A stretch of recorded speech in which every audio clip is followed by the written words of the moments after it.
प्रणाम सर जी। अरे खुश बार तारा बहनी के प्रणाम करो। वाह बहुत अच्छा। सुनता रहो कि थूक लगा के घुसाओ। ए भौजी हम थूक लगा के ना घुसाम, मुँह के घुसाम। घुसावे देबू? बड़ा हरामी हो बेटा।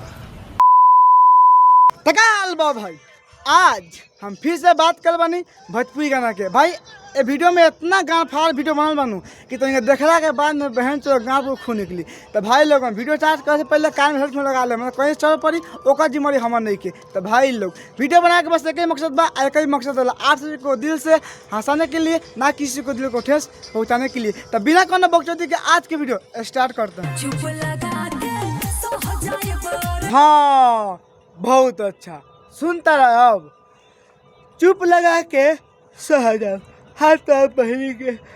हे भाई लोगन इतना भौजी छिनरी हुई हमरा ना पता रहे। बताओ तो अपना भतार से खुद कहतिया कि थूक लगा के डालो, हम चुप सन रह जान। ए भौजी हम थूक लगा के ना डालम हो, हम मुत के डालम। गजब बेइज्जती है। ए भौजी तू का चाहता रहो कि भैया मतलब मुत के करस? देखा भौजी उ तहार भातार बा, थूक लगा के डाले तो ऐसा ही पेल देवे। ओ सारा मतलब नहीं के। जैसे कह तरनू कि तू थूक लगा के डालो राजा, हम चुप लगा के सो जाम। ई तहार बात सुनला के बाद हमारा लागत तानू कि तहरा दर्द ना हो, ऐसे कि तू पहले के नू देवल बारू। देखा आपने लापरवाही का नतीजा है। बारे तारा बहनी के झाट छिलो। बहुत अच्छा। सुन तारा फिर से कहतिया कि चुप लगा के सो जाम। अरे भौजी उ तहार भातार बा और गलती के खाने में कूद के पहले दोनों तारा सड़क पर काहे कि तारा शादी कैले बा और तोहनी के नु निजी मामला बा। अब हम कुछो ना बोलो, लेकिन हमारे सामने आके मत कह कि थूक लगा के डाला, हम चुप लगा के सो जाम। कूद के पहले हम 15 हाली कम हम नहीं कि पहले हम बड़का बाबू।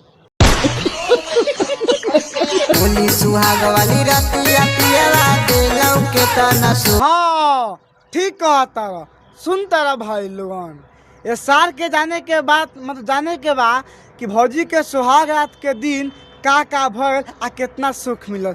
ए भौजी हम तो कहते नू अपन कछिया खोल के दिखा दे भैया के, सारा विश्वास कर ली का भल बा। ना सारे के बात सुनो यार, सुनला के बाद में ऐसा नहीं लागत कि सारा बुढ़ छुछुना भैया बा। मैं तोहने बताओ भाई लोगन, इस सब के पता सुहाग रात के दिन का होगा, कछिया खोल के भतार पे लेला, उस सब के पे लेला, उ तोहरो के चाहे हमरो के।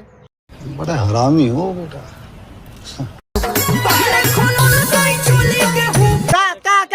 का कहता रू कि ता होली के चुक मतलब होली के हुक खोल दिलन हाथ तोरा बहनी के। देखा तारा भाई लोगन भौजी के साथ कहे के मतलब है भौजी के भतार बानू पहले उ चोली के हुक खोलन, ओकर बाद में भौजी के सुघरा के जॉन करे के भल तन कैलक। तो कोनो दिक्कत नहीं के भौजी। अच्छा बात बा कि पहले चोली के हुक के नु तारा दूध दबैले बा, कितना कोनो भतार दबावेला ना ऐसे ही डाल देवेला। अरे तारा बहन चोदो वाह बहुत अच्छा। देखा तारा भाई लोगन एक भतार ना थूक लगा के मरले बा। तब देखा भौजी हमार नहीं लागत कि तारा भतार थूक लगा के मरले हुई, काहे कि तार हेता था दूध देखला के बाद में नु हम पहले से डाउट होता तारा पर कि ना तू 76 बारू, पहले तू ना कुछ कैले बारू। लेकिन जब तू कहता रू कि थूक लगा के मर ले तो तारी बात सही होई। सिंपल से बात है भाई, जब खुद कहती है तो एको बात सही हो, लेकिन हमारा विश्वास नहीं करता भाई लोग।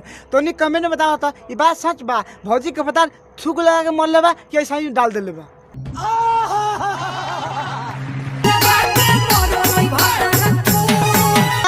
ना हमें तुमको विश्वास नहीं को होत भौजी नु कि तहार भतार बहन जो थूक लगा के डलले हो ना भाई। देखा पहले वीडियो देखा कैसे भौजी के हेता ना दूध देखला के बाद में से लगा तो ना भाई कि भतार थूक लगा के ना ऐसा ही डाल दिल। सिंपल से बात है भाई, जेकर हेता ना दूध रही उसमें थूक लगा के डाले के कोनो जरूरत नहीं के। ए भौजी तो साफ से बताओ चटलू। शाबाश बेटा, बहुत बढ़िया।